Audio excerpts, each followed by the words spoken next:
السلام عليكم ورحمة الله وبركاته. عليكم السلام ورحمة الله وبركاته. احنا الآن عند جامع الراجحي، هذه تجمعات لأخواننا في سوريا من بطانيات ومن ملابس. ما شاء الله. فكونوا يا إخوان عونا لإخوانكم المسلمين المستضعفين. الله يجعلهم يصلون بالسلامة. الله يجزاكم خير.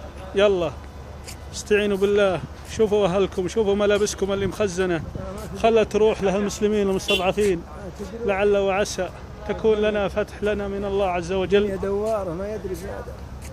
الله يجزاكم خير. صابون، ملابس، رز، أي شيء يا أخوان تجود بها أنفسكم، هذه نعمة من الله عز وجل. هذا باب فتح لنا لعل وعسى أن الله ينصرنا ويعز الدين وأهله.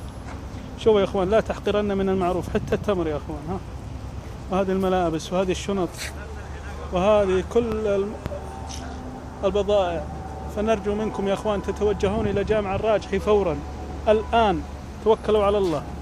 ها، حتى فراش البر يا أخوان، حتى الرز، التمر، توكلوا على الله واستعينوا بالله وإن الله ناصرنا.